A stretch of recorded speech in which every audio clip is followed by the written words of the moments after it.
How's it going, HSC? My name's Izzy Hughes, and welcome to this week's Monday Mindful Moment. Today, I want to talk about the anxiety that comes with worrying about what other people think of us and how we can overcome those thoughts. Wanting to feel accepted and the need to belong is literally in our DNA. So wanting other people to think positively of you isn't a bad thing. It allows us to be aware of how we affect other people. But too much concern about wanting to please other people can allow us to lose sight of what's important to us. Anytime we come into contact with someone in the hallway or on the street or on a Zoom call, they greet us or we see them kind of look us up and down. And in that moment, your mind immediately starts racing. Did they think I'm stupid? How does my hair look? Oh gosh, are my clothes straightened? Are they judging me? Are they making fun of me? Can they tell that I'm wearing pajamas from the waist down? It's exhausting, isn't it?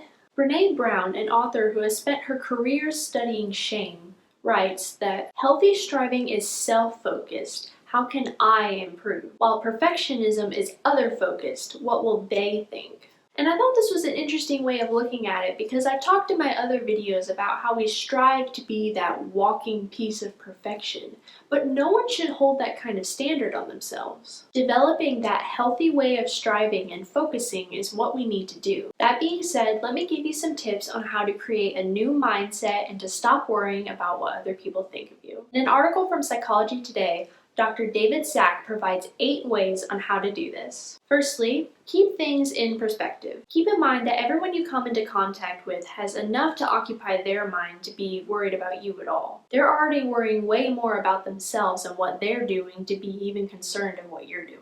Number 2, question your thinking. Pay attention to your thoughts and question whether what you're thinking only exists in your own head and not other people's. Number 3 is let go of perfection. Instead of constantly thinking about what you could have done better, allow yourself to be proud of what you just did, because what you just did was pretty awesome. Number 4 is to get to know yourself. Think about the things that you could be enjoying or allowing yourself to try if you weren't so worried about what other people were thinking. Doing those things would make you much happier.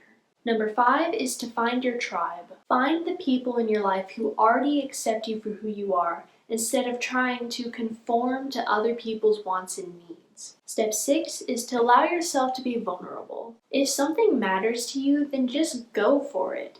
Don't be afraid of failure, because if you don't try something, then you won't be able to grow from that failure. Number 7 is to accept a helping hand. Receiving professional help is never anything to be ashamed about.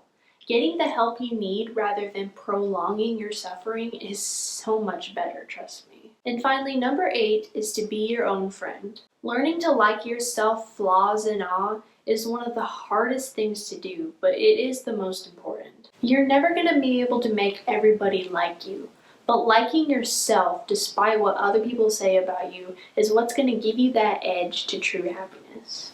So there you have it, guys. Those are my 8 tips on how to stop caring about what other people think. And that's going to be it for today's episode. I hope you enjoyed it, and I hope that you can use some of those tips to help yourself be proud of who you are. And I'll see all of you next Monday.